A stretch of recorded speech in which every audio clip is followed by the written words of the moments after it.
Hello and welcome. I'm Father George Williams with the Catholic Prison Ministry Coalition, and for our October webinar today, our theme is Catholic Imagination for a World Beyond Prisons.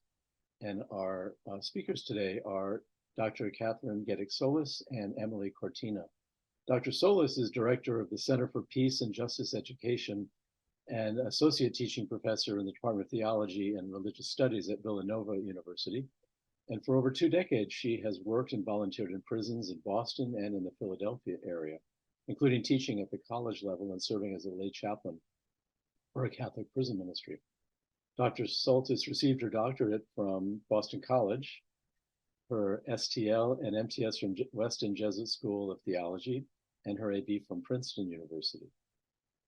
Emily Cortina is a coordinator of outreach and formation with Kolbe House Jail Ministry of the Archdiocese of Chicago. Her past professional ministries include parish family faith formation in Chicago and youth and children's ministry as an incarnate word missionary in Chimote, Peru. Both ministries informed her current passion for developing parishes as primary sources for relationship and community development. She earned an MA in intercultural ministry from Catholic University, Catholic Theological Union, and a BA in economics and journalism from Creighton University. So as you're watching the presentation today, we invite you to be part of the conversation. So please, in the chat feature on the bottom of your screen, please write your comments, questions, or observations, and I will be monitoring them and I'll share them with Dr. Soltis or with Emily. So welcome to both of you. Thank you for being with us today. Thank you, Father George. We're really excited to have this conversation with you all and to share some thoughts. So Emily and I have connected over the last couple of years over shared concerns around the prison and shared experiences of ministry. And in all of that, it is our shared Catholic faith that grounds our reflections and hopes. So as we prepared for this presentation today, we were drawn to a story from the Gospel of Mark, from the beginning of chapter 5, and we wanted to begin with that now. It is the story of the man from Gerasa, a man with an unclean spirit who had been dwelling among the tombs. He was often bound with shackles and chains in repeated efforts to try to restrain and subdue him. Mark tells us, night and day among the tombs and on the hillsides, he was always crying out and bruising himself with stones. When Jesus approaches, the man runs up to encounter him. Jesus commands the unclean spirit to come out of him, and this indeed is what happens. People came out to see. As they approached Jesus, they caught sight of the man who had been possessed, sitting there, clothed and in his right mind, and they were seized with fear. It is a striking image of liberation. This man, once an outcast dwelling among the tombs, is now clothed, seated next to Jesus, in relationship with him and fully present. At the end of the story, the man pleads with Jesus to be able to remain with him. But Jesus says no, and instead tells him, go home to your family and announce to them all that what the Lord in his mercy has done for you. This man had been tormented, living among the tombs. He's been freed now from shackles, restored to fullness, and commissioned to proclaim the good news of God's mercy and liberation. So as we discuss today how Catholic imagination can lead us beyond prison, we want to keep in mind this story of the man from Gerasa and the powerful image that is given to us in the scripture. Our presentation today proceeds in 3 parts. First, we'll reflect on both the intended and the actual effects of prison. Second, we want to explore how our Catholic faith calls us to respond in a different way. And third and finally, we want to consider what new responses emerge when we exercise our imagination grounded in faith.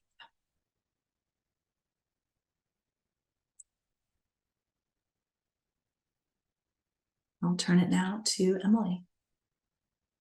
As we dive into this first question, Kathryn and I will also each share a little bit more about each of us and kind of why we're here talking about this topic today. And so I encountered the social doctrine of the church when I was in high school on a service trip, actually, that brought me from my small town in Nebraska here to Chicago, where I happen to live now. But encountering the realities of a community that on the surface seemed very different from my own, while also analyzing societal structures that were creating conditions that do create conditions for various injustices like violence and poverty.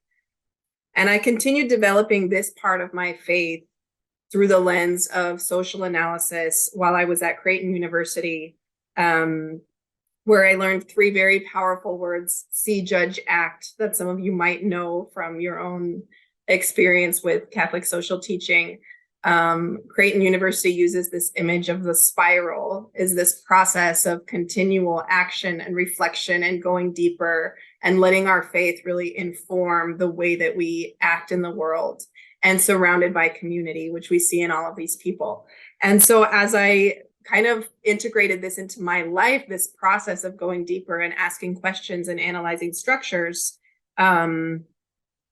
I was also drawn into jail ministry through the experience, my husband's previous experience of incarceration before we met.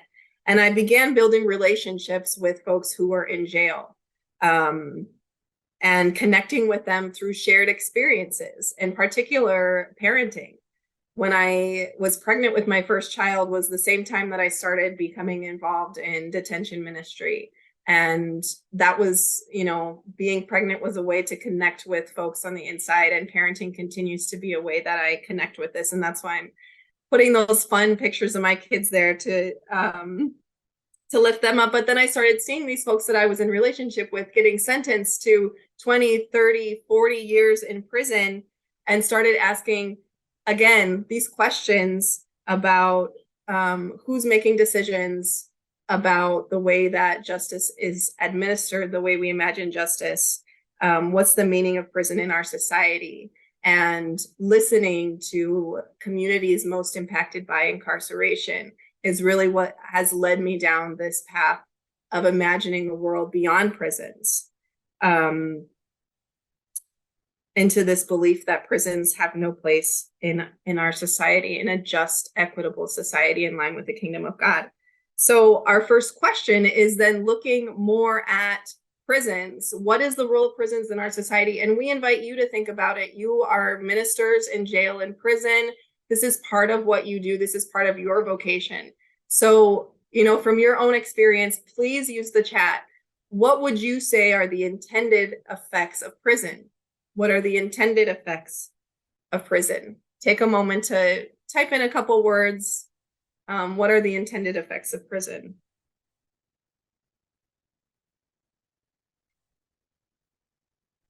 In addition to this, what are the actual effects? What actual effects of prison do you witness through your ministry?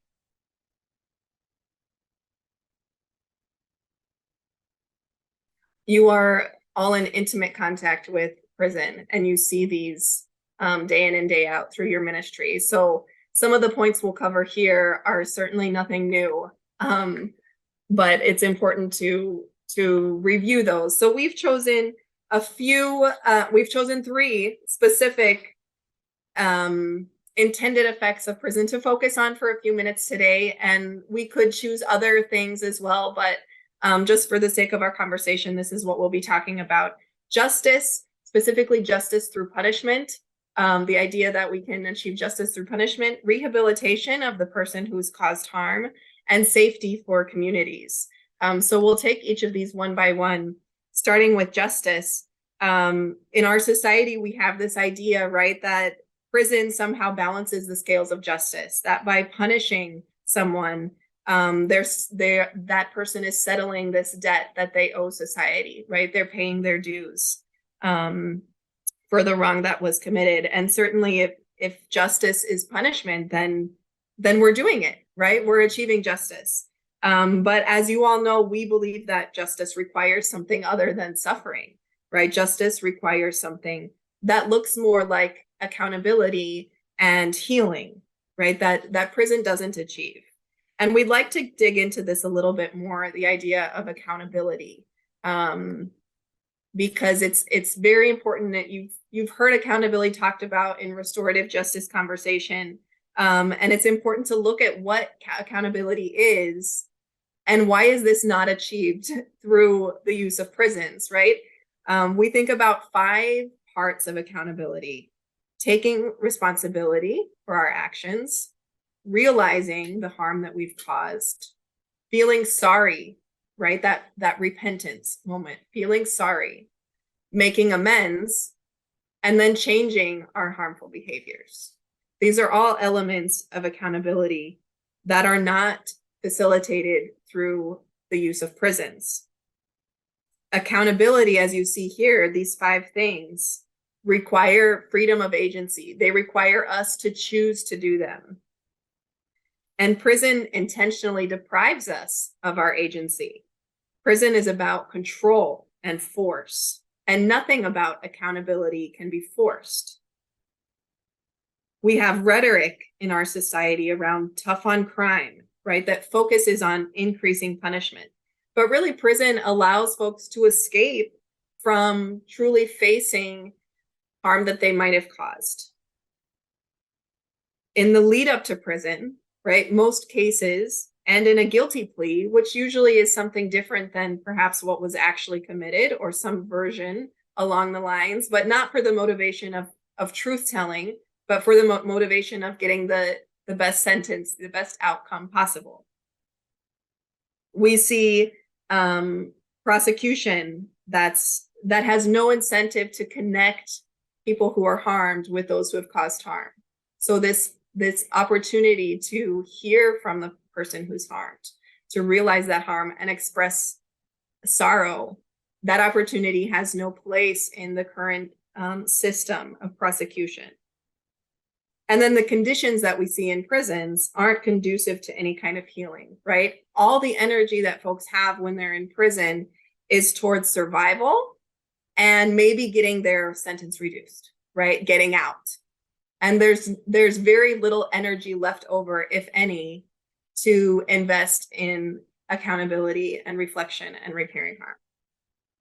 So all of these things just help us see that prison is passive, right? Prison is something that happens to you, that you endure, whereas accountability is something that you take agency for and that you choose. Limiting justice to punishment also looks at justice just in relation to the person who has caused harm, right? But we have to think about justice for others as well, right?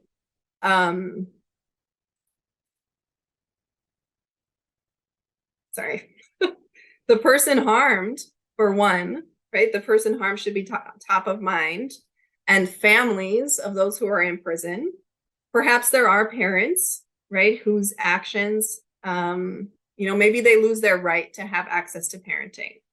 But what child loses their right to have access to their parent, right? Where is justice for the children whose parents are being taken from them? Half of imprisoned people in the United States are parents of minor children. 3.6% of children have a parent incarcerated. Some scholars compared this figure of the number of children impacted so directly by incarceration to the fact of 1% of children on the autism spectrum. 1% of children in the US are on the autism spectrum, right? And we see how this compares with the needed and important attention that's given to the particular needs of those children. And what about the needs of children who have a parent who's incarcerated? And we will talk a little bit more about those effects when we talk about safety. The second point we want to talk a little bit about is rehabilitation, right? We think that prisons should somehow be places for rehabilitation. So what makes prison a prison, right? Some defining features of incarceration. It's individuals are subjected to control, right? They're excluded from society. They're disconnected from family. They lose autonomy, they lose freedom and decision-making power. They're characterized by boredom and lack of purpose and unpredictability of their surroundings. These defining features of incarceration, contrary to leading towards rehabilitation, actually have extreme negative effects on folks who are in prison. And you see these in your ministry. These characteristics are linked to mental health outcomes like mood disorders, major depressive disorder, bipolar disorder, depression, feelings of dependence, helplessness, uncertainty, and stress, none of which are contributing to a person's rehabilitation and all make it harder for someone to progress in their personal development. On top of that, many prisons are marked by appalling conditions, right? Overcrowding, solitary confinement, exposure to violence, uncleanliness, poor climate control.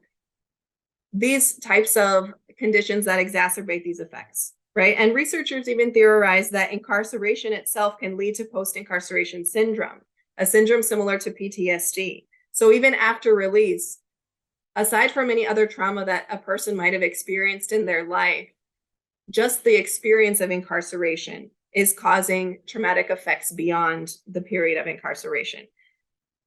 Then we see, even in the best of circumstances, some facilities that we see today are trying to reorient their activities towards rehabilitation. And we see this happening here in Illinois too. But even in these best of circumstances in the prison, these defining features, right, the exclusion from society, from family, and the control still have the same effect, right? It doesn't take away that core effect of prison. And then the final point to think about with prison that several of you mentioned in the chat is safety, right? When we think about prisons, we think that these are facilities that are making our communities safer because we're separating dangerous people from the rest of society, right? And this image I chose very intentionally because we often think of, when we think about safety, we think of images of policing, and I really would like us to expand our understanding of safety and think about not just safety in response to violence, but what it takes to create safety and before an encounter with police. What does it take to create safe communities? Even when we think about safety simply in retaliation, in response to violent encounters, the prison is ineffective in preventing and reducing violence. And researchers have identified prison as one of the main drivers of violence, right? That being in prison leads to more violent behavior. And we know this. We know this in our society, okay? We know this at a gut level, and I'll share an example in a moment. I briefly want to touch back to the question of children and how can we create safe communities for our children, for all of our children. Those 1.25 million children with a parent incarcerated, some communities are hit much harder than others. 1 in 9 Black children, or 11.4%, have an incarcerated parent, in addition to 3.5 Hispanic children and 1.8 white children. When we listen to the communities that are hardest hit by incarceration, we hear them saying that prison does not make them safer. So research is showing that mass imprisonment increases the social inequalities that exist through its impact on children. While some children, right, some children are made safer by the removal of their parent. But in the majority of cases, the harm done to children is not from their parents' crime, but from the way society has chosen to punish that crime. And I'll close with an example of how we understand this violent effect of prison. A book many of you have probably read, Just Mercy. Brian Stevenson describes how he and his colleagues at Equal Justice Initiative helped an innocent man get released from death row and have his charges dropped. After his release, they share how he was emotionally and mentally declining and was diagnosed with early onset dementia from trauma. And so he was placed in a nursing facility. But Brian Stevenson describes a moment where the nurse is telling him that the staff at the nursing facility had researched his past and had become afraid of this man, Walter. Stevenson assures her Walter is innocent, right? He's innocent. And the nurse expresses her own understanding and compassion, but explains that others believe that prison makes people dangerous regardless. And he can't muster a counter argument. This example suggests that prisons aren't just ineffective at correcting negative behavior, but actually that prison makes folks less fit to live in community, to live in society. An innocent man subjected to the realities of prison becomes dangerous in common perception. Instead of making communities safer, incarceration contributes to and exacerbates instabilities and inequities existing across our country. We turn now to our faith and how we're called to respond differently. And I'll turn it over to Kathryn. Emily, so at this point, I'd like to consider the resources of our Catholic faith. And we'd like to invite you to come back to that chat and participate once again and mention a scripture or a teaching from our faith that grounds you, inspires you in your ministry. What are the sources that you go to that are important for thinking about these issues? Thank you for sharing those. And so we're gonna talk a little bit about some of these images and stories that are important for helping us think beyond prison. And as Emily did, I want to share briefly sort of my own story here. Growing up, I gave almost no thought to prison. It didn't seem to be relevant to me or my or folks that I knew. And then I had experiences as a volunteer teacher in a prison and later serving as a lay minister behind bars. And I stumbled into something that felt like a vocation. And I found myself deeply moved by something that many of you mentioned, Matthew 25, right? And this image as well, which is Christ of the bread lines, and Christ being found there among those who've been abandoned and discarded. And I came to feel that as long as there are prisons in this world, and I felt called to somehow be close to them and the people who are inside them. And these ministerial experiences actually ended up transforming my research interests as a doctoral student in theology. And to this day, they continue to be central interests of my academic writing. And that scholarship has had its own transformation because I began with an interest in prison reform. In fact, that's part of my dissertation title.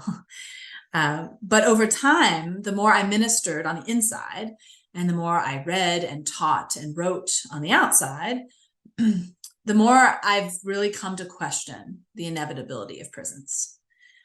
Instead of reform, I'm really more interested in how we can move beyond prisons altogether.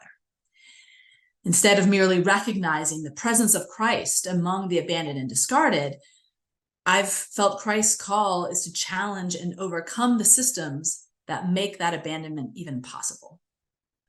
And so what I've discovered is that the Catholic tradition really carries within it incredible resources for moving in this direction toward a world beyond prison. So we have limited time today. I want to highlight just a few of those resources and delve into them. Human dignity, the Paschal mystery, and Catholic social tradition. So beginning with human dignity, I want to go to something that Pope Francis wrote in his encyclical Fratelli Tutti from 2020. He talks about dignity in an important way.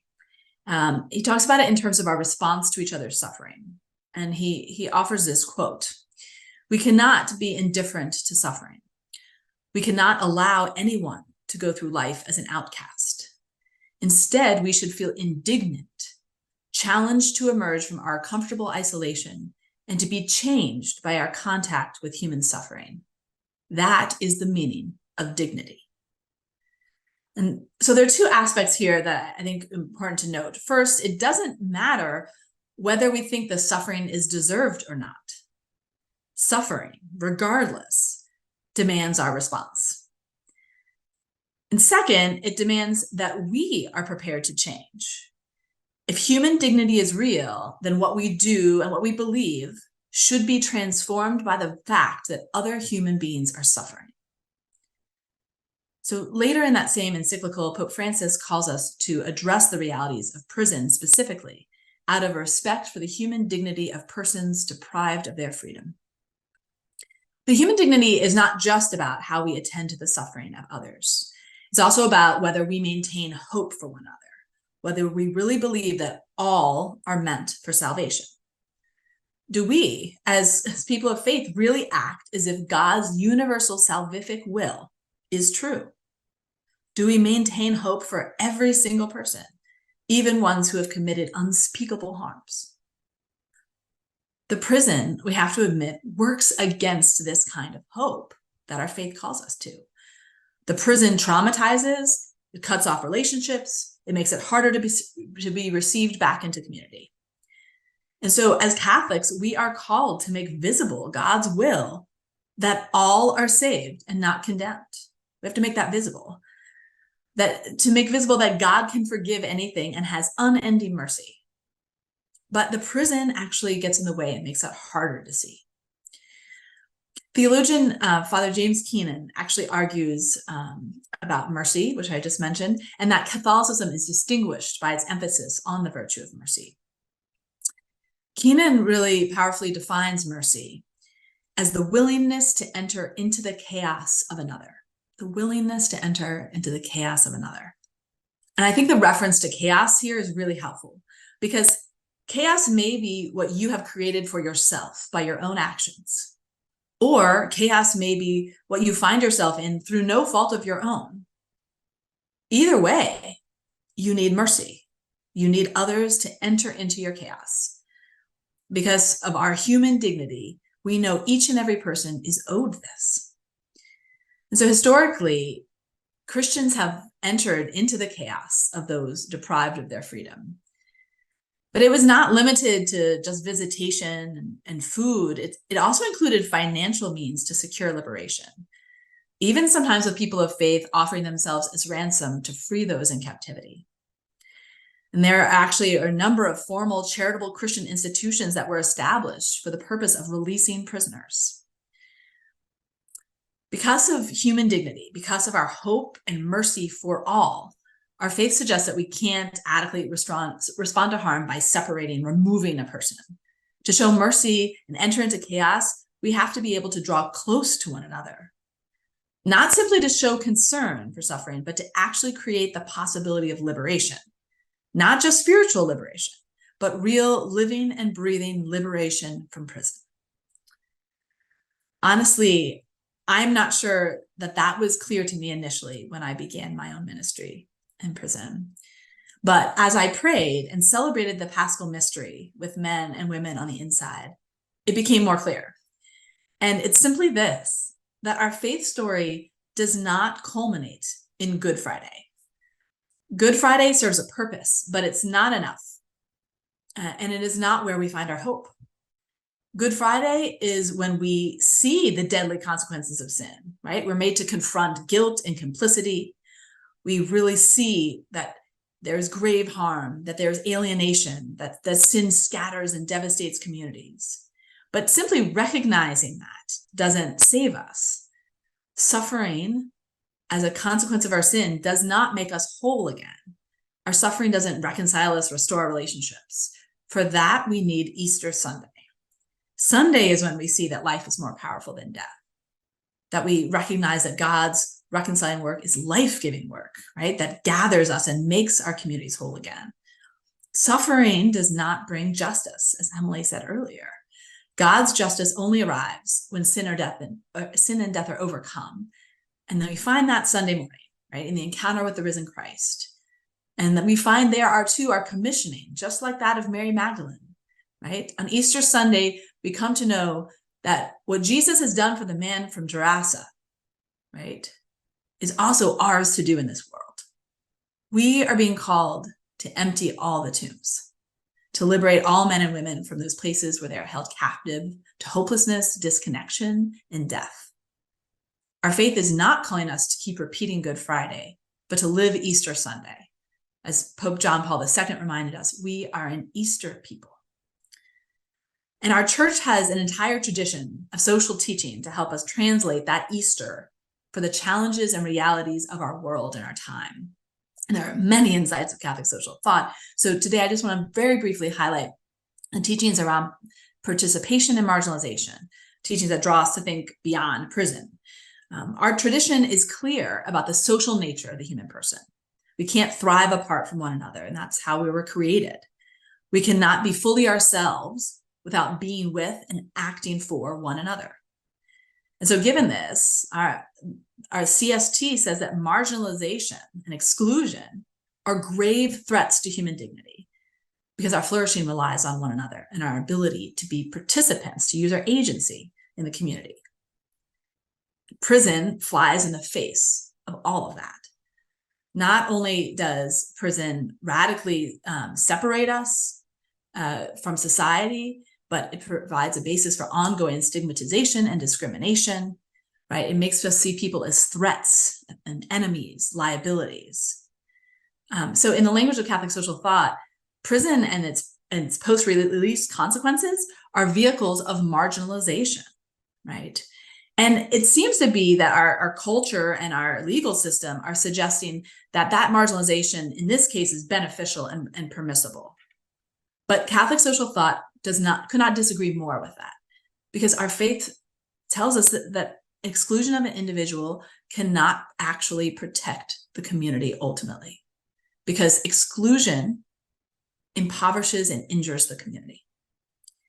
The prison offers a myth of permissible marginalization that our faith rejects at every turn.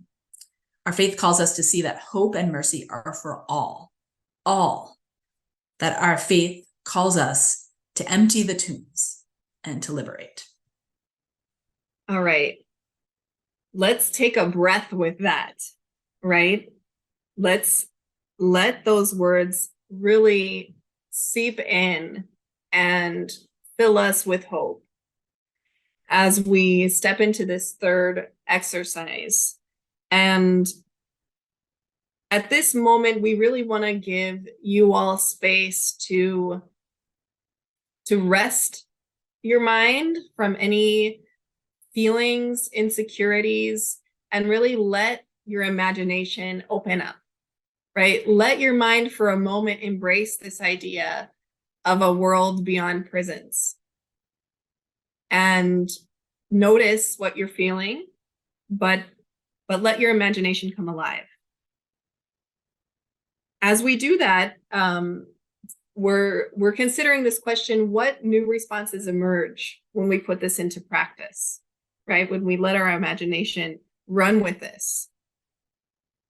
And I want to mention, first of all, that, let's ground ourselves in a couple of things.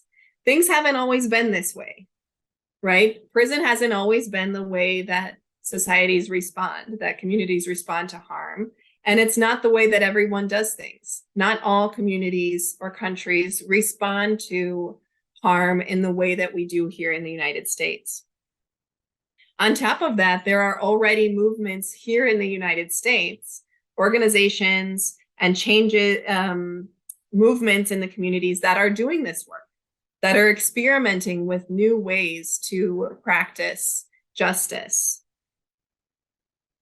We're going to turn to one of those organizations for a concrete example to help us walk through what this could look like. And this is just one limited example, and it's meant to open our minds, not to limit our minds. Just one example to help us start thinking.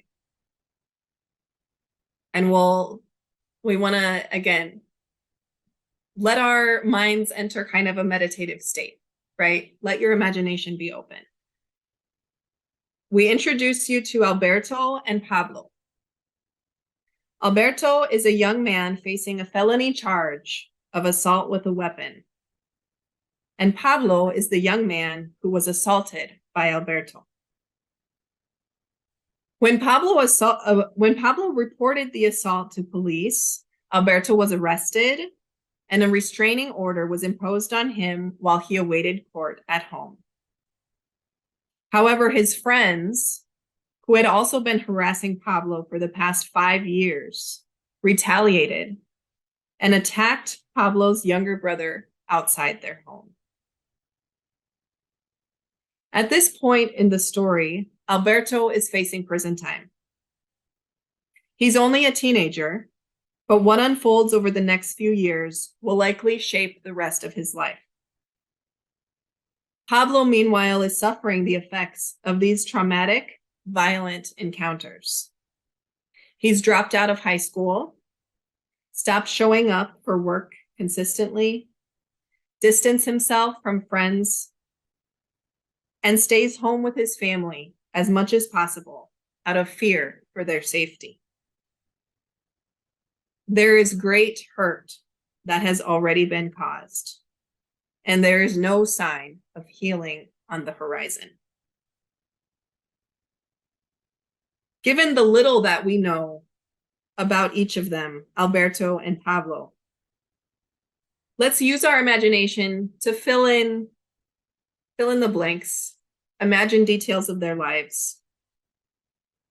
What do you think Alberto and Pablo need most in this moment? Take a moment to think about your ideas. If you'd like to write, if you're a journaler, feel free to write down what your thoughts are. What do you think Alberto and Pablo need most in this moment?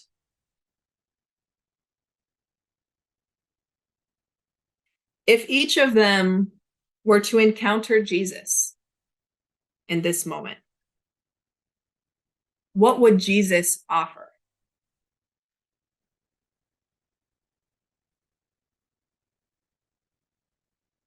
What steps could be taken to ensure safety and to build justice? What would it look like to honor the dignity of each Pablo and Alberto, to extend hope and mercy, and to walk with them towards Easter Sunday? In this situation, Pablo and Alberto both agreed to pursue an alternative pathway towards justice with the organization Common Justice. Pablo shared his story with the folks at Common Justice. He shared about his fear, not just of Alberto, but of the friends who had been harassing him for some time. He shared their history of tension. The folks at Common Justice entered into the chaos of his life and Alberto's. They walked with Alberto through a violence intervention curriculum and consistent school attendance. They empowered and commissioned Alberto to invite his friends to Common Justice and to talk to them and deter them from any further aggression towards Pablo. In this simple example, how do these conversations and actions look and feel different from the court process that would have eventually led to prison for Alberto? In her own challenge to us to consider a world beyond prisons, the founder of this organization, Common Justice, whose name is Danielle Surred, writes this: what if the question is not, who is dangerous and how should we punish them? But rather, who are we incapable of holding safely in our communities? And what would it take to be able to hold them? In continuing this exercise of our imagination, we invite you to bring to mind someone that you know through your ministry in jail or prison. Someone you know by name, perhaps. Think about what you know about their story, about the events that led to their incarceration, about what you know about any individuals who might have been harmed during those events, or what you can imagine about those individuals who were harmed. As you hold this person by name, imagine if they were to encounter Jesus in this moment, what would Jesus offer?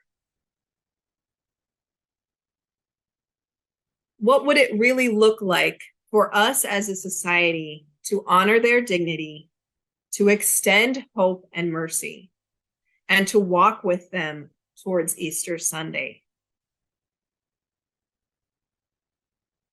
If they could be released from prison today, what do you think would be needed to ensure safety and create justice? Now, in closing, extend that imagination a bit further.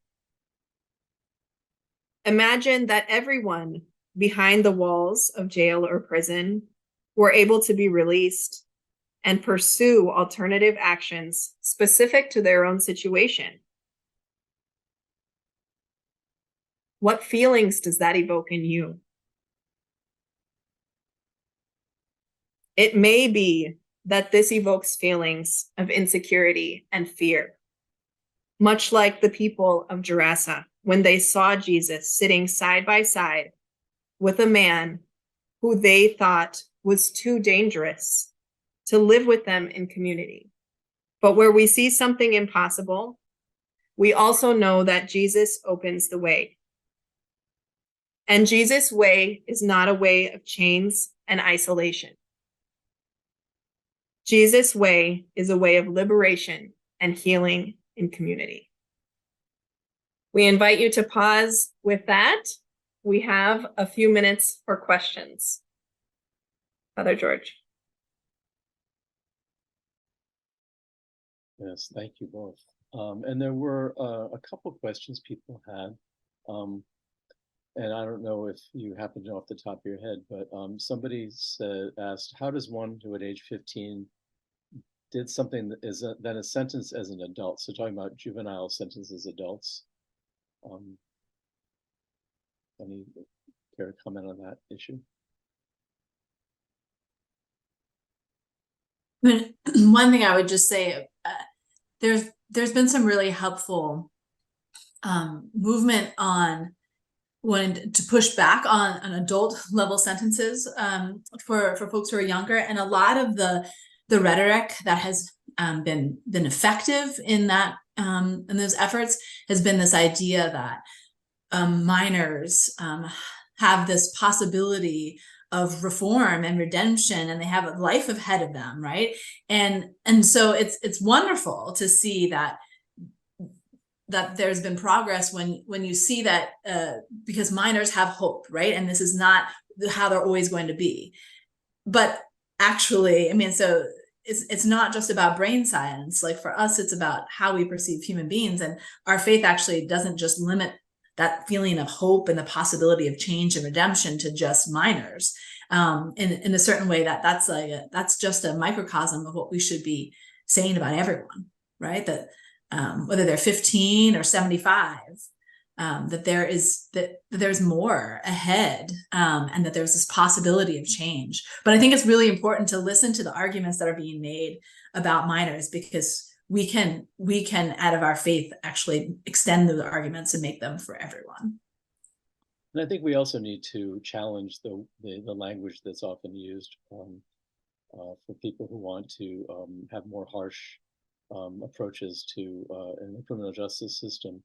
One of the things here in California that's actually very hopeful right now is Governor Newsom announced that San Quentin, where I work, is going to be transformed from San Quentin State Prison to San Quentin Rehabilitation Center.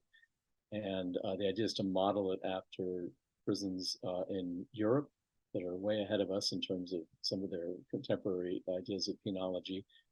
more humane, actually not just humane, but also more effective in achieving the results that we want, lower recidivism, restoration of people's communities. So we're calling it the California model.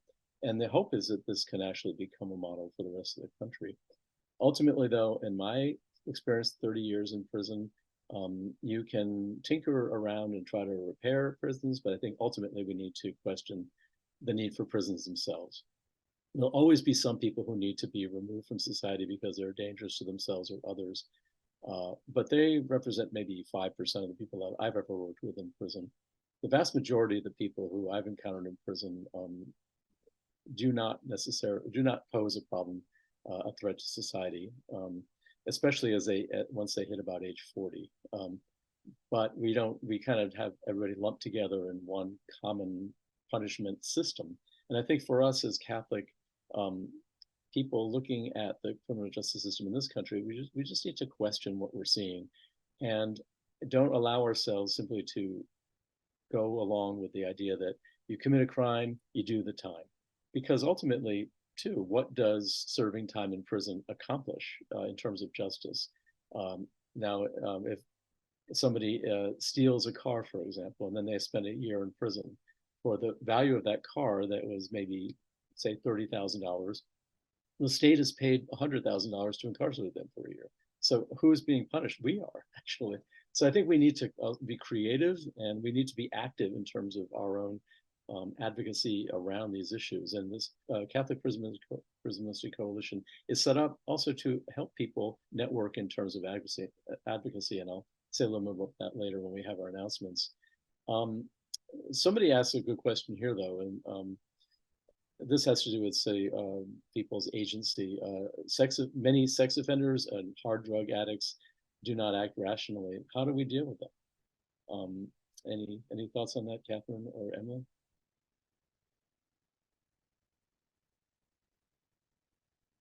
I can say something briefly, but Emily, jump in. I mean, I think, even just the question acknowledges, right, that if people are acting not with full use of their own agency, right, then we need to be responding to them in a different way than to teach them a lesson, right? Because if they're not, if we're thinking about justice as a way of sort of trying to teach people that you should do something differently, because that assumes that people have a power of choice.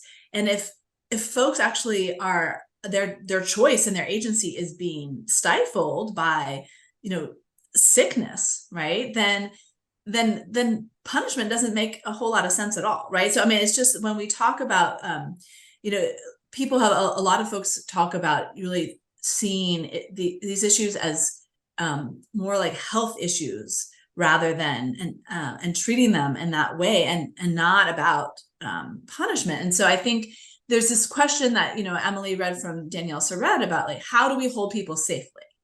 Like, that's a question. Okay, so what kind of interruptions have to take place if people are not safe to themselves or others at that time? But that's a different question than about punishing someone. And so when we conflate the two, then we have a lot of problems. And so I think just even the idea is, okay, what kind of interruptions are required to keep people safe? And how do we assist people when their own agency is being is suppressed? I mean, that's a really different question, and that comes up with really different answers than prison, honestly. So that would be my first sort of, but I don't know, Emily, if you want to add anything. I was thinking very much along the same lines that in speaking with you all today, we aren't trying to propose a specific set of actions and solutions, right? We're trying to change the way we ask the questions, which is what Kathryn was saying, and going back to that quote. We might look at someone's actions and label those actions as criminal and then treat that person in a certain way, right? But Kathryn and I have talked so much about how our experiences in parenting and learning child psychology and how to respond to a child, right? Seeing behavior not as a form of manipulation or an intentional act, but as a symptom of something that's happening, right? Something that's going on in their life. So if we can see behaviors in a different way, that might change how we respond. And again, asking, I'm thinking about a group of people with a certain set of characteristics. I can't imagine how they could possibly live with me in community. Then we need to ask, okay, what would it take for them to be able to live with you in community? Instead of saying they're criminals, there's no hope. That's what our faith is calling us to do, to find the way to connection, even if we can't see it right now. And that's very hard. This is not an easy task, right? So it's not easy. We are asking hard questions, but to ask, how can we build that connection instead of choosing isolation and turning the other way? A number of people have asked about restorative justice in the course of this webinar so far. And if you go on our website, we have quite a bit of resources that link you to programs around restorative justice, programming around the country, and ideas and people who are actively engaged in the work. So I encourage you to go to our CPMC website for that. And we're coming up to the end of our time. So I'm wondering if Kathryn or Emily, if you have any final thoughts before we give our announcements. I might just want to say something briefly with regard to restorative justice. Emily and I have been talking about this, and clearly restorative justice is at the heart of the justice that we were talking about and that Emily was sharing about. So restorative justice is an essential piece of what we see as what we need for the imagination, to go beyond prison. The reason that this wasn't simply focused on restorative justice is because we also wanted to make sure that I think it's clear I think the fundamental incompatibility between restorative justice and the prison, that we can't have both. And I think there are some times that we try to have both, and so we wanted to challenge that and say, like, really, if you follow the logical instincts of restorative justice, we believe that they push us away from prison, because restorative justice is talking about the centrality of relationships and the need to heal those, right? And we've talked about the way that prison is defined by exclusion and disconnection from family, right? And also that restorative justice requires, as Emily was talking about, accountability. Restorative justice requires people to take responsibility, right, for harm, and taking responsibility and agency, right, the ability to act justly is actually taken away from folks in prison. And so it's just, if we really want to honor the important sacred insights, I think, of restorative justice, I think that they lead us to a point in saying that they're not compatible with prison, and they have to lead us toward thinking in more creative ways about how we can actually hold one another together in community. Thank you both for a really interesting conversation. And of course, we hope to continue this conversation into the future as we learn how to ask questions and interrogate the sort of assumptions that we've been raised with. So I think it was a really fruitful conversation. Thank you all for your comments. We got to some of them, we didn't get to all of them, but thank you for your participation online. So thank you, Emily and Kathryn, and thank you all for attending. God bless you.